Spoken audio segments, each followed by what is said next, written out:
Кој е моќина прегратката? Разговараме со Деспина Стојановска, психолог. Добро утро. Добро утро.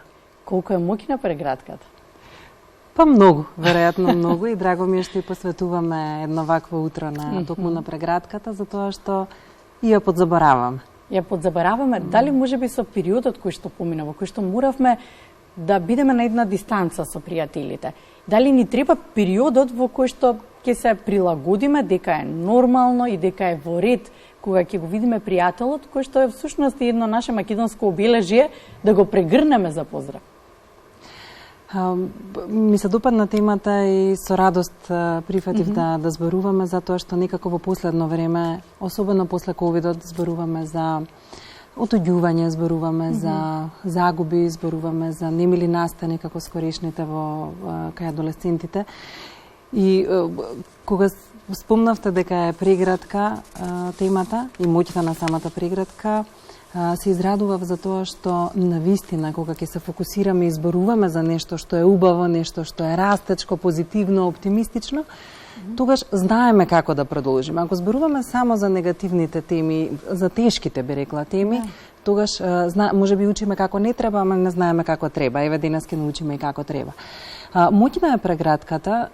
Периодот на ковид веројатно навистина го даде својот ефект во поглед на отуѓување на луѓето и онаа дистанца која што за заштита на физичкото здравје вроди со незаштитување на менталното здравје, би рекла и последици врз менталното здравје, затоа што тој непосреден контакт, непосреден допир, чувството кое што го покажуваме на љубов, на топлина, вака и во прилогот, како што кажа вашата колешка, ми се допадна исто. Значи, за се она што значи еден соживот, едно сакање на луѓето, ни беше спречено. Односно, требаше да бидеме навистина предпазливи, за да не се разболеме од ковид. Меѓутоа, еве некако нечујно ковидот помина. Се вративме на колосек. И добро е да почнеме да ги зборуваме и да ги враќаме овие јаки снаги кои што ни се потребни. Дали мислите дека е потребно повторно да се врати она акција во која што имаше бесплатно гушкање на плоштад Македонија? Ајде да се потсетиме и на тоа време.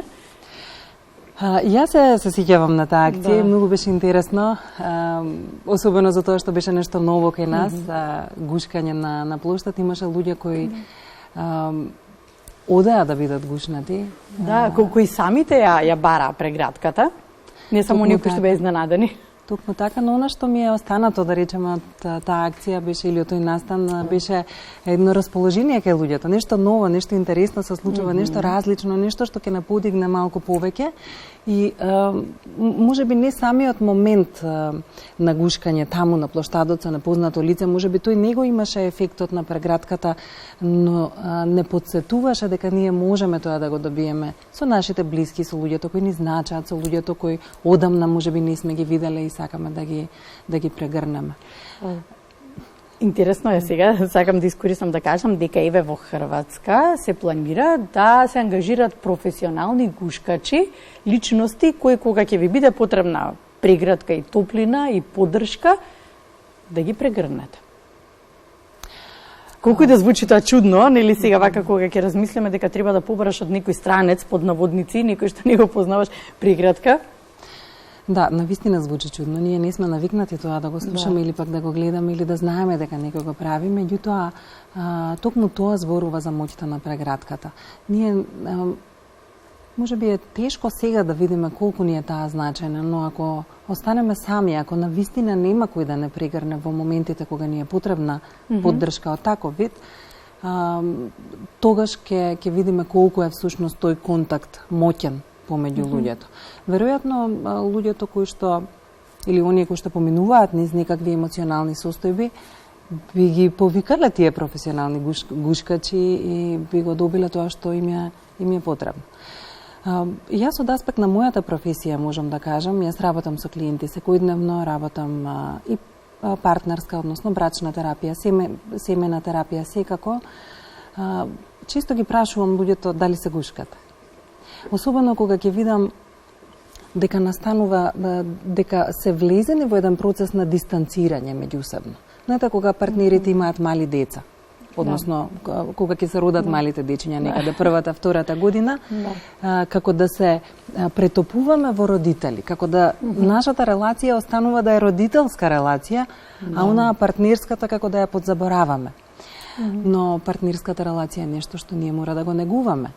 И кога ќе забележам дека навистина недостасува време, тогаш давам и домашна задача. Велам, гушкајте се. Секој ден по 2 пати. Гушкајте се. Тоа сега да прашам, може сите да добиеме домашна задача по 2 пати? Треба да се гушкаме? Да се пошегуваме ноите. Треба ли да биде чиста преградката? Треба ли нашите деца наутро кога ќе ги спратиме во училиште, во градинка, не е важно кога ќе ги спратиме, треба ли да ги изгушкаме? Што значи тоа од мали деца кога ќе им се наметне таа емотивна поврзаност на преградка, на поддршка? Не знам колку честа треба да биде преградката, веројатно секој за себе ќе треба да се процени. Да, добро, да се пошегуваме малку, се разбира. Да, но само би кажала дека не треба да се воздржуваме да побараме преградка или да прегрнеме некого. Ако чувствуваме дека тоа ни е потребно, тоа ќе си го дадеме на себе. Со малите деца се случува еден многу интересен процес, да речам, во кој што во последно време се почесто слушам, а тоа е форсирање или јакнење на когнитивниот развој на децата.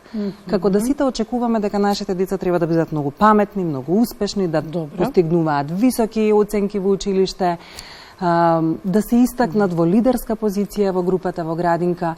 И сето тоа, на сето тоа родителите нели се горди и го пофалуваат своето дете. Меѓутоа, знаете, паралелно со когнитивниот развој оди и емоционалниот развој. Ако детето не може емоционално да ги следи оние промени кои што му се случуваат, да речеме дури и постигнувањето на висок успех, ако емоционално не може тоа да го следи, џабе му е.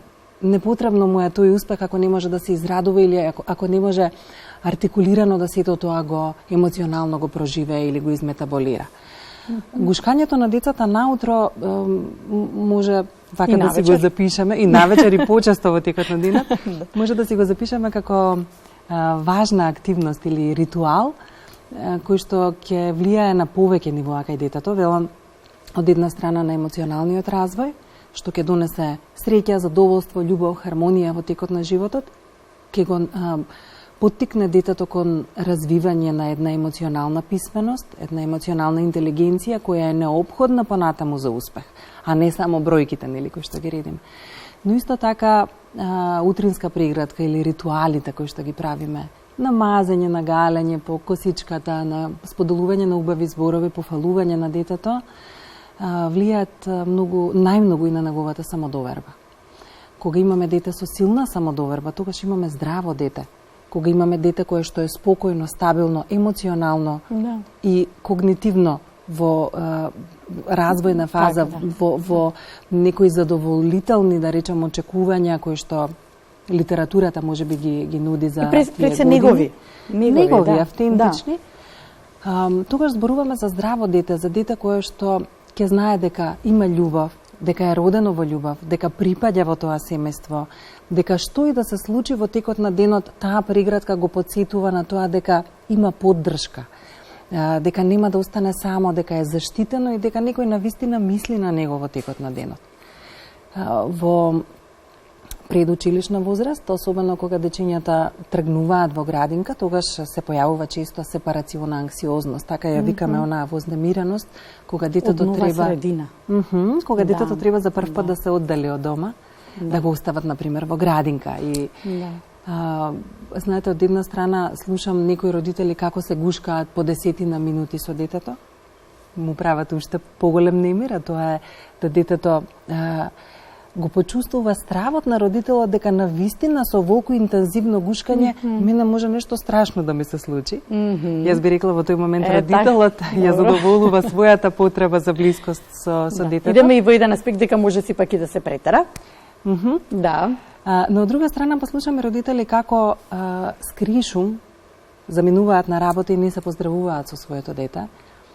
И тоа дете тоа е другата крајност. Да, тоа е другата крајност кога родителот го сака своето дете, му мисли најдобро, меѓутоа во некои ситуации сакајќи да помогне, може да направи поголема штета, а тоа е да го научи детето дека ништо не е стабилно и тука за него, дека мама ја гледам и наеднаш не ја гледам, а мама скришно заминала на работа, имајќи на ум детето дека ќе плаче ако таа тргне да се поздравува со него. Така што некој баланс, нека да се увидат потребите на детето и на нас, сега кога зборувам за релација родител-дете, и на нас родителите, меѓутоа и како возрастни луѓе. И, особено преградките, би рекла, со постарите членови на семејството, тоа се нашите родители, нивните родители. Ги заштитуваме на некој начин, им покажуваме колку е важно нивното постоење, колку е важен животот. Така е, додека се тука. Затоа што еден ден кога ќе ги нема, најмногу што ќе ни недостасува е токму можноста да ги прегрнеме. Деспина, благодарам.